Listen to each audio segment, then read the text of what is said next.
তব কথামৃতং তপ্ত জীবনম কবিভিড়িতং কলমশাপহম শ্রবণমঙ্গলং শ্রীমদততম ভুবি গৃণন্তি যে ভুরিদা জনা। ঠাকুর, মা ও স্বামীজির চরণে শতকোটি প্রণাম জানিয়ে আজকের পাঠ শুরু করছি। আজ শ্রীরামকৃষ্ণ কলিকাতা নগরীতে আগমন করিয়াছেন। আজ সপ্তমী পূজা, শুক্রবার 26শে সেপ্টেম্বর 1884 খ্রিস্টাব্দ। ঠাকুরের অনেকগুলি কাজ, শারদীয় মহোৎসব, রাজধানীর মধ্যে হিন্দুর প্রায় ঘরে ঘরেই আজকে মায়ের সপ্তমী পূজা আরম্ভ হইয়াছে। ঠাকুর আজ অধরের বাড়ি প্রতিমা দর্শন করিবেন ও আনন্দময়ীর আনন্দোৎসবে যোগদান করিবেন। ঠাকুরের আর একটি স্বাদ আছে, শ্রীযুক্ত শিবনাথকে তিনি দর্শন করিবেন। বেলা আন্দাজ 2 প্রহর হইতে সাধারণ ব্রাহ্ম সমাজের ফুটপাতের উপর একটি ছাত্রী হাতে মাস্টার পাদচরণ করিতেছেন। ঠাকুর আসিবেন তার অপেক্ষায়। 1টা বাজিল, 2টা বাজিল, ঠাকুর কিন্তু আসিলেন না। শ্রীযুক্ত মোহনলাল বিশ্বের ডিসপেন্সারির ধাপে মাঝে মাঝে মাস্টার বসিতেছেন। দুর্গাপূজা উপলক্ষে ছেলেদের আনন্দ ও আবালবৃদ্ধ সকলের ব্যস্ত ভাব দেখিতেছেন। বেলা যখন 3টা বাজিল, তার কিছুক্ষণ পরে ঠাকুরের গাড়ি আসিয়া উপস্থিত। ঠাকুর গাড়ি হইতে অবতরণ করিয়াই সমাজ মন্দির দৃষ্টি করজোড়ে প্রণাম করিলেন। ঠাকুরের সঙ্গে হাজরা ও আরো 2-1টি ভক্ত আছে। মাস্টার ঠাকুরের দর্শন লাভ করিয়া তাহার চরণ বন্দনা করিলেন। ঠাকুর বলিলেন, আমি শিবনাথের বাড়ি যাইব। ঠাকুরের এই আগমন বার্তা শুনিয়া দেখিতে দেখিতে বেশ কয়েকটি ব্রাহ্ম ভক্ত সেখানে আসিয়া জুটিলেন। তাহারা ঠাকুরকে সঙ্গে করিয়া ব্রাহ্মপাড়ার মধ্যে সেই শিবনাথের বাড়ির দ্বার দেশে তাহাকে লইয়া গেলেন। কিন্তু শিবনাথ বাড়িতে নাই। তাহা হইলে কি হইবে?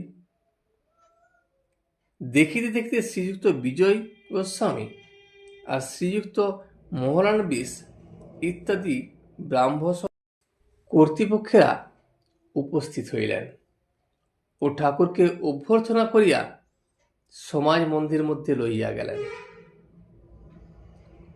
তারা বলিলেন, ঠাকুর, আপনি এখানে একটু বসুন। ইতিমধ্যে শিবনাথ আসিয়া পড়িলেও পড়িতে পারে। ঠাকুর তো আনন্দময়, তার সবসময় সহাস্য বদন। তিনি সেখানে আসন গ্রহণ করিলেন। সেই বেদির নিচে যে স্থানে সংকীর্তন হয়, সেই স্থানে বসিবার আসন করিয়া দেওয়া হইল।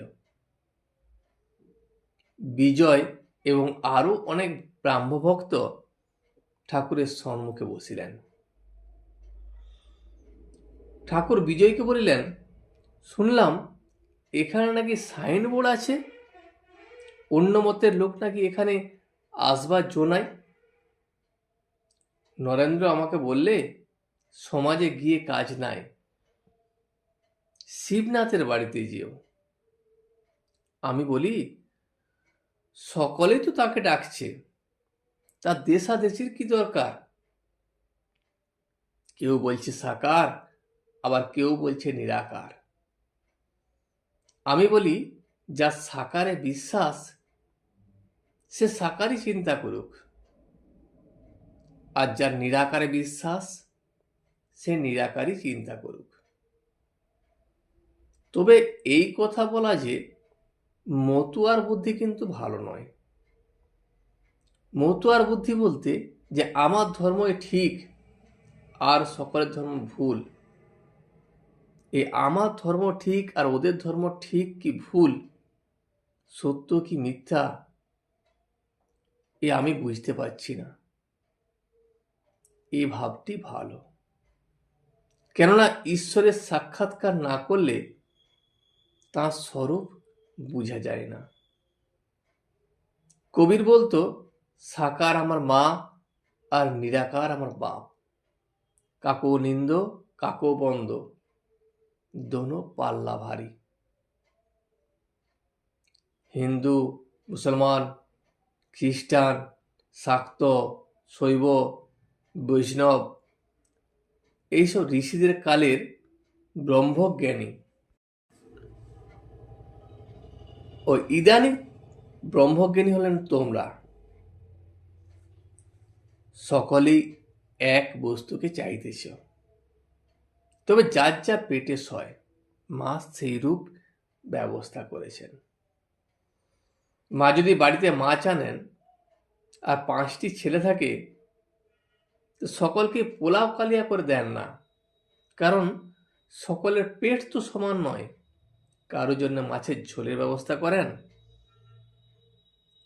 কিন্তু মা সকলকেই সমান ভালোবাসেন। আমার ভাব কি জানো? আমি মাছ সব রকম খেতেই ভালোবাসি, আমার মেয়েলি স্বভাব। আমি মাছ ভাজা, হলুদ দিয়ে মাছ, টকের মাছ, বাটি চচ্চড়ি, এসব তাতেই আছি। আবার মুড়ি ঘন্টাতেও আছি, কালিয়া পোলাতেও আছি।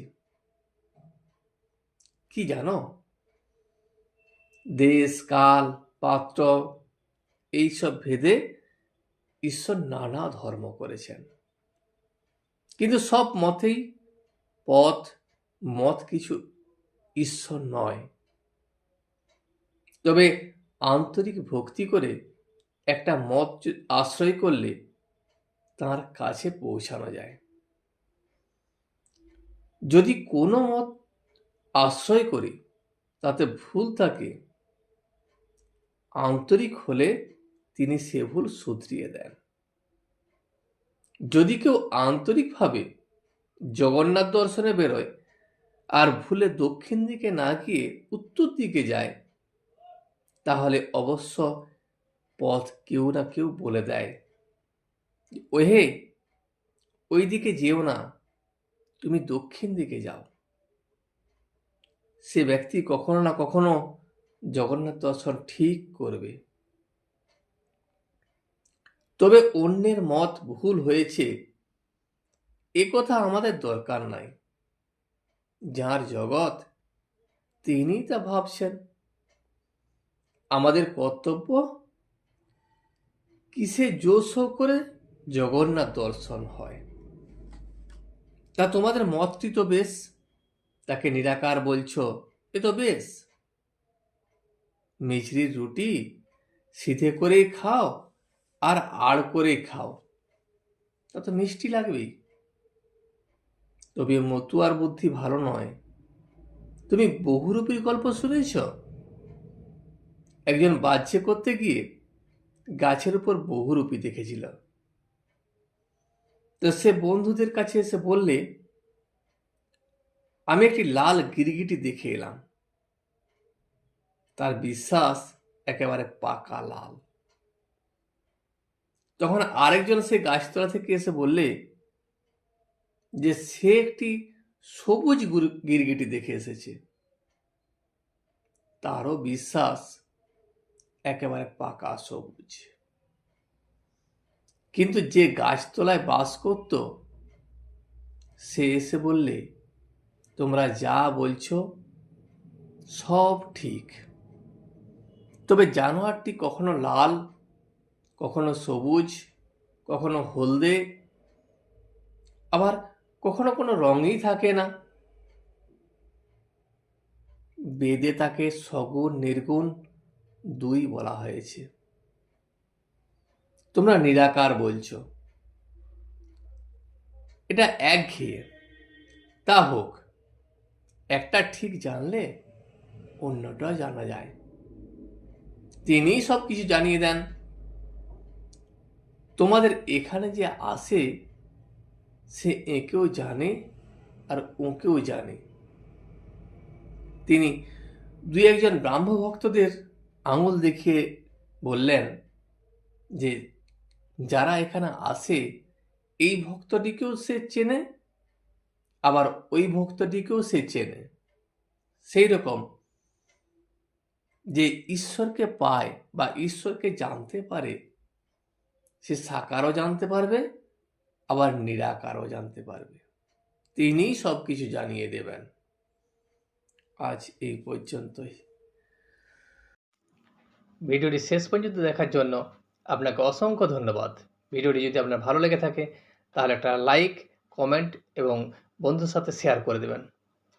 সাবস্ক্রাইব করে পাশে থাকা বেল আইকনটি বাজিয়ে দেবেন যাতে আপনাদের নতুন ভিডিওগুলি সর্বপ্রথম আপনার কাছে পৌঁছে যায়।